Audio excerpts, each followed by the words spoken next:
cucks? It's your boy, the hater, back again. Now, some of you were concerned that it's been a couple of weeks since my last video, given the recent hater reboot. The reason why I haven't made any videos, and this is why I'm going to make a lot in the next few days, is because my computer, my tablet actually, that I used to make my videos, or that I started using to make my videos, for some reason just didn't work. So I had to fix it. You know what I'm saying? I had to go out of my way and fix it and do everything else. Then I fixed it, it still didn't work. I fixed it again, and we're back, cucks.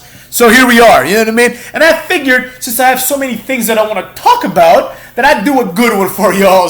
I'd do a good one for all you motherfucks out there, for you bad motherfucks. And that is 25 reasons, that's right, cucks. 25 reasons, even though it's not 25 Reason Tuesday, 25 Reason Thursday up in this piece. 25 reasons why CM Punk fucking sucks, alright? So without further ado, let's get started up in this bitch. Number one, alright? He came back to wrestling even though he said he would not, alright? This is the first reason and an important one, alright? This guy, he's such a media whore. This guy wants the attention on him at all times. And he's like, I'm never coming back to wrestling. And people like me, most of us were like, great, nobody really gives a damn. You know, have fun with your comic books, live a good life, bro. I got nothing against him as a person. Live a good life. Spend time with your wife, you're rich, live your life. Do your thing, right? But nevertheless, he's back. Makes him a hypocrite.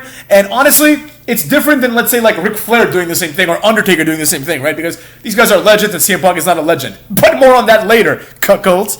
Reason number two, his smirk is annoying, alright? I hate his smirk, and I think it is also indicative of reason three, which is he breaks kayfabe all the time. You see this every single time something happens with respect to CM Punk, right? For example, a few weeks ago on Dynamite, right, it was him versus Penta, like whatever the fuck his name is now, Penta Oscuro, right? Penta Oscuro comes out, Alex Abrahantes or whatever, like whatever the guy's name is, he's dressed as like a druid, you know? And Penta is now like a dark character, right? Now, needless to say, this is kind of lame, but that's not the point. The point is he's supposed to be this dark character, and the announcers were saying how like this darkness is like he uses it to like intimidate his opponents. And CM Punk is smirking. Like he's smirking during the entrance, right? In a way that breaks kayfabe. Basically what Punk is saying with that smirk is like, bro, like what you're saying has no bearing in the real world. You're still the same Pentagon, and I'm gonna beat you like the jobber that you are, right? You see this in other instances as well. You know, when John Cena would do the John Cena thing, where he would cut a promo that other people can't cut, except CM Punk was allowed to also like say things about people that were like breaking kayfabe and were like very deep and like insulting to a different level, right? CM Punk would do that. He would like smirk, like Triple H would be like, you know, I care about fairness. Like the character of Triple H would be like, I care about fairness. And CM Punk would smirk, like, and the smirk was basically like, well, Paul Levesque doesn't care about fairness. Yeah, shut your mouth. This is kayfabe, all right? So he breaks kayfabe all the time, and it's annoying. This also has implications beyond in this list and in the real world. Number four, his promos are personal, and that is a sign of a guy who cannot cut a promo. It's as simple as that. Good promos are people like Jericho. Jericho never had to get personal with anyone. He could get personal with their character, right? He could be like, you know, you're a stupid idiot, let's say, right? But the promos that Jericho would cut were relevant to the story, were relevant to the characters that were involved, right? So, for example, a great example, Scott Steiner one time forgot his line, and he was supposed to say, Jericho, like, I'm going to get medieval on your ass, right? And he forgot the line, so Jericho, being one of the goats that he is, he basically said, like, as part of his promo, when they were going back and forth, he was like, you have that thing on your head, what are you, some sort of medieval knight? And that reminded Scott Steiner to say, I'm going to get medieval on your ass, right? Jericho helped him, right, within the context of their characters. You know what I mean? CM Punk, like on the other hand, he's like an MJF, where MJF comes out and says, hey, Diamond Dallas Page, I want to fuck your daughter, right? It's like, that has nothing to do with the character of DDP. The fact that he has a daughter is not relevant to his character. You know, when DDP, on the other side of the coin, would go after Undertaker's wife, right? That was part of the character. Undertaker's character at the time was that he was the husband of whatever, Sarah, right? That was an integral part of Undertaker's presentation. Like, she was a character. She was a wrestler, you know? So, like, that's the distinction that I draw. When you do personal promos, like when CM Punk tells Shawn Michaels, like, oh, like Shawn Michaels is saying, like, I don't do drugs either, CM Punk, which is part of CM Punk's character, is that he doesn't do drugs. And CM Punk is like, not anymore, you don't, right? Like, that's a personal thing. That's Shawn Michaels' personal life. It's not part of the Shawn Michaels character, right? Same thing when Triple H tells CM Punk, like, oh, you look like you're straight edge, but you look like you've been up all night, like, drinking and doing crack or whatever, right? And it's like, dude, like, that's a cheap shot. Like, like Humberto Carrillo cannot say that in a promo, but Triple H can and CM Punk can. And to me, it shows that he's not good at promos. Compare that to The Miz, for example, who goes after specifically whatever is relevant in the storyline and the characters that he is wrestling against. Reason number 5. Thus far, he has done absolutely nothing noteworthy in AEW apart from wrestling like Wheeler Yuta and Lee Moriarty, who nobody cares about and never will care about, right? He's just there. He's been there for several months now. It's been like 6 months or whatever, 4 months, right? Has done nothing. They're moving him towards like his title shot. He's probably gonna, honestly, he might win because it's like, you know, Adam Page is like a horrible champion. But nevertheless, he's done nothing impactful. And even if he wins the title, nothing impactful is going to happen. He's going to start feuding with like whatever the Blackpool, like whatever Fight Club, whatever the fuck they're called, right? It doesn't matter. Like he doesn't feel like a big deal. He hasn't reinvented himself. Compare that, for example, to I don't know, Edge, motherfucks, or even Jericho. Compare that to Edge. Edge comes back. He gets pushed to the moon. He wins the Rumble. He main events WrestleMania, but it's not enough. He wants to reinvent himself. He wants to try something new out. In other words, Edge came back. Partially, I would imagine, because he had ideas of what he wanted to do. Edge probably watches wrestling once in a while and thinks, man, if I was there, I could have a match with this guy, and it would be a good match. But if I was there, I would also introduce these character elements that I've been thinking about for perhaps years, and reinvent myself and become noteworthy again, right? CM Punk has done none of this. What CM Punk has done is he said, I miss wrestling and getting paid, and I guess Darby Allin would make a good opponent. Oh, we'll have a great match. People will mark out. That's the difference between an Edge and a CM Punk, or an Edge and a Cena, or even like a Seth Rollins and a Will Ospreay. The Seth Rollins, the WWE guys, they understand that like when they leave for a while, they're like, how am I going to come back and entertain as big of an audience as I can? CM Punk, on the other hand, sits at home and says, how am I going to get Dave Meltzer and Marks and Smart Marks to like me? That's the difference. And that's another reason why CM Punk sucks. Simple as that. Reason number 6. He was overrated in WWE. Let's be real. 1 week, he's like tag team champions with Kofi Kingston. The next week, he's world heavyweight champion. After that, he's wrestling Bradshaw for the Intercontinental title. He never felt like a main eventer, ever. And in my opinion, the WrestleMania in New Jersey that I went to, I don't remember the number, but the one where he wrestled Undertaker, which was, a lot of people say it's Undertaker's last good match, right? The match was okay, I guess, but I didn't like it at all because to me it was ridiculous. It's like, how can this jabron even hope to compete against Undertaker? People in the crowd had signs saying like Undertaker, whatever, 28-1, whatever like the number was, right? They thought that Tippo was going to win and they were disappointed when he didn't. I'm like, wait, are you kidding me? You thought that CM Punk was going to beat The Undertaker? Why? Because he wrestled against Jericho at WrestleMania when Jericho came back as a mid-carder, basically, on an almost part-time basis? You know what I mean? It wasn't good enough, right? He was not good enough. He was a mid-carder. He was a B-plus player, as they say. Reason number 7, his title run was horrible. You know, this guy was champion for like 15 months, main evented like 3 or 4 pay-per-views. And the ones that he did main event were specific, like they were either the ones where he won the title, so they had people like Cena and Del Rio, or they were like against people like Triple H or Kevin Nash maybe, or I don't think, did he wrestle Triple H? But whatever, Kevin Nash, and The Rock, right? Where he lost the title. The obvious draw there was The Rock. Nobody cared about CM Punk. It's like, okay, like this is one of the main matches of the card because it's The Rock coming back and wrestling, you know? So he never felt like a main eventer, and his title run was garbage. I think one of the worst long title runs ever. Reason number 8. He should have never become champion. It's as simple as that. There's nothing wrong. The stigma of the mid-carder needs to go away. There's absolutely nothing wrong with being a mid-carder. Even being a mid-carder your entire life, there's nothing wrong with it. You know, there's so many great wrestlers that were mostly mid-carders. You know, like back in the day, like Matt Hardy and Jeff Hardy, they were mostly mid-carders, right? And they were just fine. They were people that were like over. People liked them. You know what I mean? They were selling merchandise. They were entertaining. They fit like MVP is another one, right? Or like a perpetual mid-carder. Roddy Piper, basically. I know that he had some main event moments, but he was never like the guy, right? To some degree, Jericho, Benoit, these guys were like mid-carders. They had their moment, but they were mostly mid-carders. Eddie Guerrero, like Eddie Guerrero became champion once. Who cares? He was a mid-carder, let's be real. But he's one of the best wrestlers of all time, right? It doesn't matter. Rey Mysterio is also a mid-carder. I know, he main evented a few times, but it doesn't matter. He's a mid-carder, right? He's not on the level of like, you know, Cena or Rollins or Roman Reigns in terms of how he's booked, right? Where any given WrestleMania, Seth Rollins could be in the main event. You know, like we know for a fact that next year's WrestleMania is not gonna have Mysterio in the the main event. We just know this intuitively, right? So that's what I'm saying, right? And we knew that back in the day too, with people like Guerrero and Benoit. You know, they had like, we knew when Benoit main evented WrestleMania that next WrestleMania he'd be like in a ladder match or something in like the Money in the Bank or some bullshit like that. We already knew, you know. So there's a few people that have been impactful and significant in their role as mid-carders. CM Punk could have been one of those guys, but that wasn't in the cards. Reason number 9: he is too unathletic, cuckolds. He's too unathletic. First of all, he doesn't look the part, but that's a different reason in and of itself, I'm sure, down the line over here. But more importantly, like, he just isn't that athletic. Like, he does these fake kicks. He can barely lift people up. He botches to go to sleep many, many times, right?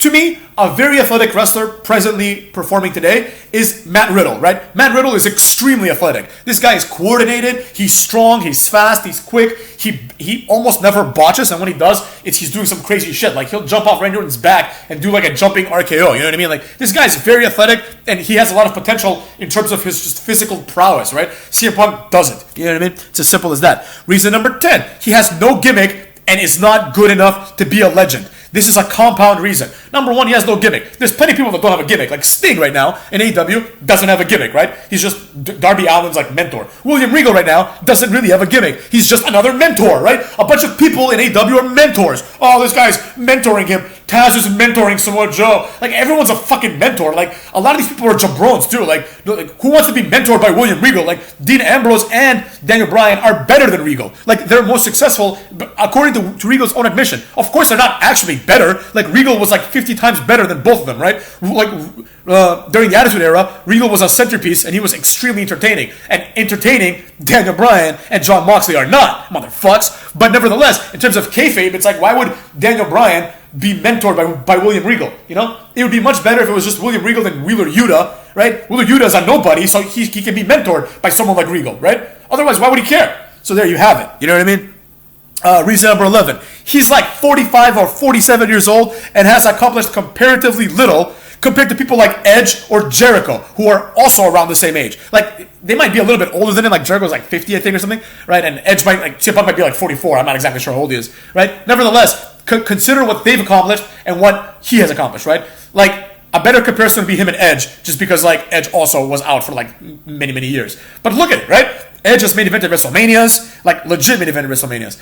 Had, like, some of the best matches of all time in WWE. Has reinvented himself and his character several times over from zero, right? Like, this new Edge character, right? This could lead to, like, a big stable, and it could lead to, like, another Ministry of Darkness. Now, of course, it's probably not. It's probably going to be a throwaway stable that ends with, like, Tommaso Ciampa, whoever else is going to join, turning on Edge eventually and getting a push. That's probably what's going to happen. And that's fine. But the point is, he is there, and there is no excuse for why Edge is the most interesting person in wrestling today. Why isn't it Austin Theory, or Theory as he goes by now? Why isn't it Mustafa Ali? Why isn't it Cookie Rhodes? The answer is very simple. Because Edge is better than them. It's as simple as that. Edge can go to Vince McMahon and say, hey, I have an idea. And Vince McMahon's going to be like, okay, you're Edge. Everything you've done has turned to gold, so this probably is going to work out well. If Cody Rhodes did the same thing, then he could go to Vince McMahon and say, hey, I have a new idea for a gimmick. I want to be a construction worker. And Vince McMahon's going to be like, okay, well, considering that you've accomplished nothing in WWE and all of your gimmicks have essentially fallen flat, some of them he's done good work in, but they've fallen flat. No, you're not going to be a construction worker. You're going to be Cody Rhodes and maybe Stardust if I feel like it, cucks. Before it's all said and done, we're going to see Stardust again. You know what I'm saying? So, reason number 12, I hinted at this earlier. He botches a lot. Now, I will be fair. He hasn't wrestled in a long time, so considering that he hasn't wrestled in years, he's pretty good. You know what I mean? Like, I'm not going to sit here and pretend that he's not. He's pretty good. He's having long matches. You know, he's trying to put people over, and he's wrestling way more than I thought he would. I thought he would have like a big show schedule. No, he's wrestled, of course, he doesn't wrestle as much as like Trent Beretta, but he wrestles, right? He wrestles consistently. He's wrestled more than like Christian Cage, which, you know, his whole thing was outwork everyone, so there you have it. Reason number 13. His return has fizzled out quickly. All right? Nobody cares anymore. It's over. It didn't get the ratings boost, and it's done now. He doesn't feel new anymore. He's just been there, just like Daniel Bryan. They've just been there. Adam Cole's already having like feuds where he's losing, and now he needs to find his new feud. You know, it's moving towards that direction. Reason number 14. He gets paid so much money, for no reason, might I add, because he's not drawing these crowds, that Cookie Rhodes had to bounce from the company. This was a big mistake. You prioritize Cody Rhodes, who has maybe 10, 15 years, maybe more if he becomes like, like a producer or something, left of contributions for your company versus CM Punk when 2 or 3 years he's gonna get bored again and bounce. And reason 15, we talked about this a little bit, he does not draw. Not only does he not draw as a wrestling personality, but he does not draw in terms of sales, I don't think, and he doesn't draw in terms of eyeballs. It's like, of course, when he comes back, it's going to be a big deal, but he's not a draw anymore. Same thing with Sting. Like nobody's tuning in to Dynamite to see Sting. Like everyone would tune in to see Sting come back, but nobody's tuning in to see Sting. However, people would tune in to see Jericho and Edge, and they are continuing to tune in to see Jericho and Edge. That's the difference between Jericho and Edge and people like CM Punk, and honestly, people like Sting too. Like Edge and Jericho are better than Sting. I mean, Sting's great, but they're better than him, right? Like overall, like you can make an argument now that Jericho is the best of all time. You can make a legitimate argument. Just like Kurt Angle said when he compared him to Shawn Michaels, he was like, "I think you've surpassed Shawn Michaels." I think so too. Shawn Michaels had like one of the best comebacks in wrestling history, like when he came back against Triple H and became champion, and then had like some of the best matches of all time.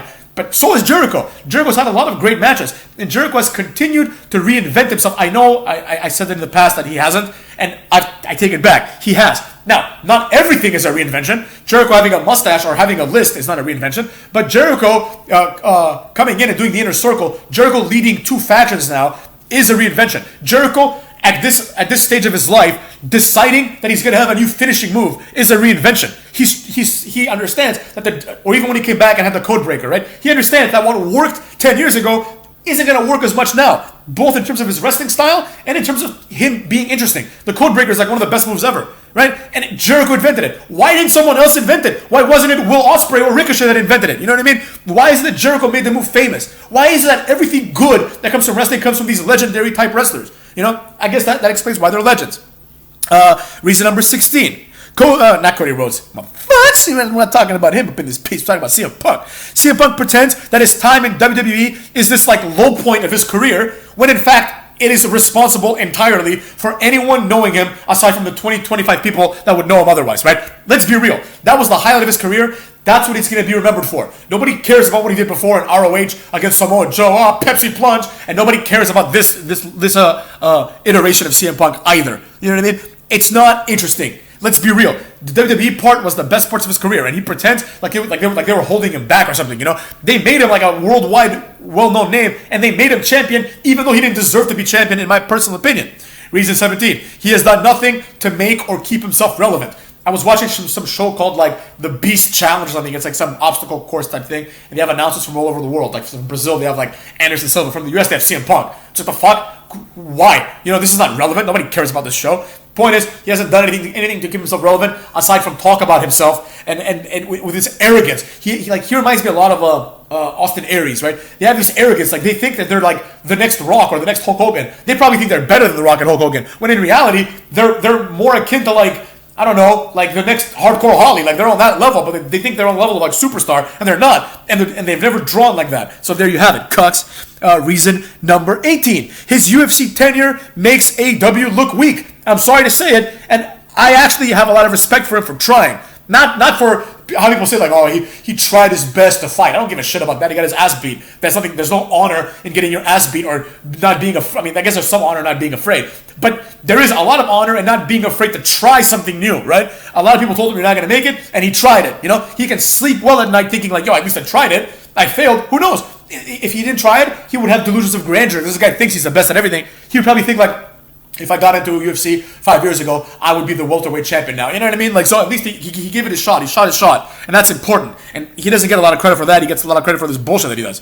Right? But it makes AEW look weak because he got destroyed by complete nobodies with no personality or anything. So it's like how can I believe that CM Punk is losing to like whatever that guy's that jabron's name is, or Mickey Gall, right? Like, how can I accept that he can lose to these jabrones, but then he has a chance against like Jake Hager, who destroyed both of those guys like in 10 seconds? You know what I'm saying? Or even a chance against Jericho, who as a professional wrestler is positioned as like the best at what he does ever, maybe, right? or even have a chance against people like Wardlow or people that are bigger and stronger than him that would whoop his ass in no time. Like, I think Wardlow would destroy Mickey Gall. You know what I'm saying? I think like Brian Cage would destroy Mickey Gall. I think a lot of people, like, I don't think the bar is that high for UFC. So that's why I feel like his exposure was as bad as I'm saying it was.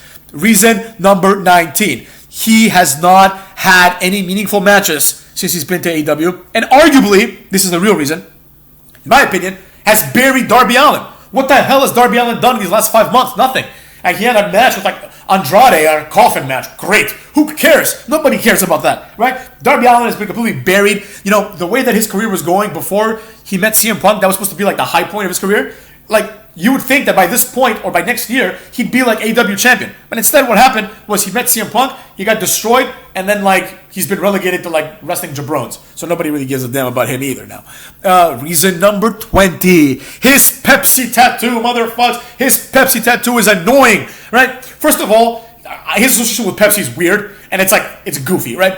Basically, I read somewhere that he said that there was like some rock star. He's like some straight edge, like, you know, alternative rock. I don't even know what the kind of music that this motherfucker's making. Maybe like ska or some of that bullshit, right? And this guy, like the singer, I'm saying, when he was in college, he noticed that a lot of frat boys were getting tattoos of their beer, their favorite beer, right? So they get like a Budweiser logo or like a Heineken logo, right? And this guy, because he was straight edge, he got a tattoo of Coca-Cola, right? Because he was a big fan of Coca-Cola. CM Punk completely lifted this and put a Pepsi tattoo on him. It's the same story. Like, he stole from this guy. He stole this guy's originality and put a Pepsi logo on his shoulder because he likes Pepsi. Think about how lame that is, right? CM Punk, if he had the balls, first of all, he wouldn't do it at all, but if he had the balls, he would just get a Coca-Cola tattoo, right? To emulate this guy and at least be transparent about it. But he gets a Pepsi tattoo because he can't be the same as this guy. He has to be just a little bit different to be edgy. Get the fuck out of here with that bullshit.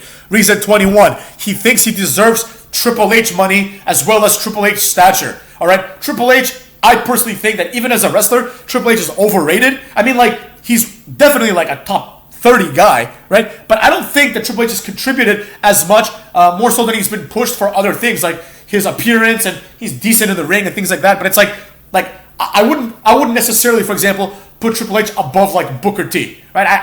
I would probably put Booker T above Triple H. I wouldn't put Triple H in the same category at all as people like Kurt Angle or Eddie Guerrero. Not at all. Like, Kurt Angle and Eddie Guerrero have entertained me way more. Like, Randy Orton has entertained me way more. John Cena has been more entertaining. Triple H is just like kind of like a guy. Like, he's like on the category of Big Show, but Big Show's better than him because Big Show's, in my opinion, more charismatic and more interesting as a wrestler because he's a big, giant dude, right? So he's not this, like, great guy, but even so, he's better than CM Punk, and CM Punk thinks that he deserves this kind of stature and money, and that's ridiculous.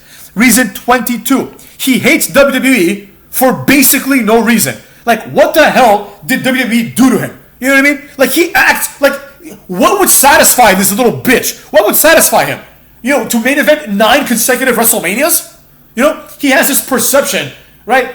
I don't agree with it personally, and obviously neither does Vince McMahon, and neither does Fact, because Fact says that if you do what CM Punk wants, you get you draw like 1 million people. If you do what Vince wants, you could draw 8 million people, right? CM Punk has this idea. I read an interview with him once, and he was saying how, like, you know, the year that he should have main evented WrestleMania was the one when the Rock main evented it, because that was his year. He was like at the top of the game, or he should have at least main evented with Jericho, because that was his year. And then the year after that, he's like, it should have been Daniel Bryan's year, you know?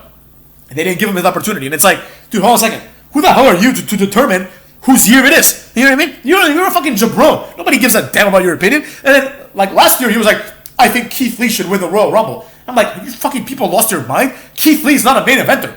Keith Lee, even when I thought he was good, which I don't anymore, but even when I thought he was good, I'm like, all right, this guy will make a solid mid-card Sheamus type guy. You know, he's like a Sheamus, but like less interesting, you know? Because he's not as like aesthetically different like Sheamus is. Sheamus is like this really white, red hair, like weird looking kind of goofy guy, but he's big and strong, and he has like cool moves. And Keith Lee is just a big fat guy. He's like a fat nerd, you know? So it's like people are like, oh, you should win the Royal Rumble. Why? Who the hell is going to watch WrestleMania if it's Keith Lee in the main event? Nobody. First of all, the entire female demographic would be like, oh, I thought it was going to be like Roman Reigns versus Edge. It's this is fat guy instead? no, I think I'm gonna not watch it, right? So there's a few reasons like that. I'm not saying that should preclude someone from being in the main event, but historically it has, and the facts are what the facts are. This shows that CM Punk has no idea what he's talking about, and furthermore, he hates WWE not only because they didn't push him and they didn't do what he thought was best. Like, it's not his fucking company. You know what the hell? What kind of entitlement is this? Build your own damn company if that's how you feel, motherfucker. But it's not even that. He hates them because he feels like they slighted him. You know, like he's like, I want to be in the main event. If it's like, you're not going to be in the main event. And he's like, and the Triple H is like, you are in the main event because there's 3 main events. And he's like, am I getting the same money as Brock? No, you're not getting the same money as Brock. Because Brock is Brock and you're CM Punk. You're replaceable with like Xavier Woods. You're replaceable with like Elias. You know, Brock Lesnar is not replaceable with any of those jobbers, right? So he's like, he expects this like weird treatment and he resents him to be for not acquiescing to his bullshit demands. No, go fuck yourself. Beat it, bro. And then always like, the company made me sick. Whatever, bro. Whatever. Even if they did, that's not like something to hold against them as a company. You know, a few shit, it's not like they wanted to do it on purpose. But anyways, it is what it is. Reason 23, which goes hand in hand with reason 22. He whines a lot. He's always complaining. You know, in the UFC, you have people like Khabib Nurmagomedov and Khamzat Chimaev, right?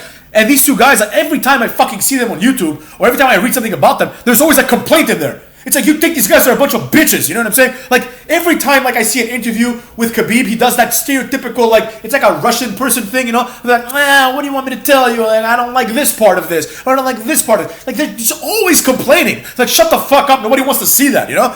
Every time, like, Khabib Nurmagomedov, or Khamzat Chimaev, or CM Punk, I'm putting them in the same category in this respect at least, every time they open their mouth, it's always complaining. So it's like, oh, well, this wasn't fair. I don't like how this happened. I don't know what I'm going to do. Like, shut up. So annoying, you know? Reason 24. He is largely responsible for the current wrestling landscape, motherfuckers. That's as clear as day, in my opinion. It's really that simple to your boy, you know? Think about it. Think about it. Think about it for a second. Think about it. All that horse shit about Tyson Kidd is the workhorse and Luke Gallows doesn't get the respect he deserves. And it's like, dude, this is what like led to the formation of AEW. Essentially, it's like we're gonna prioritize work rate and all these stupid ass terms that don't make any sense.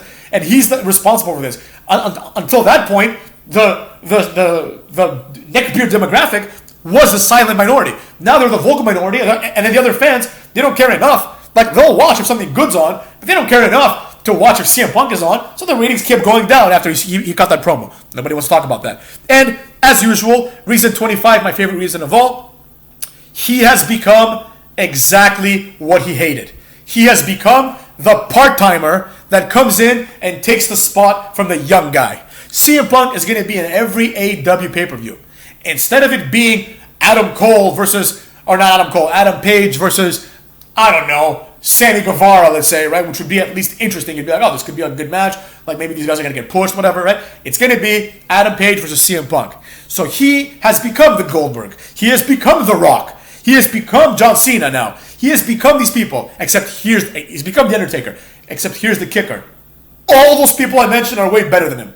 So not only has he become what he hated, but he's a lesser version of what he hated. And that, my friends, is 25 reasons, or I guess are 25 reasons why CM Punk fucking sucks up in this bitch.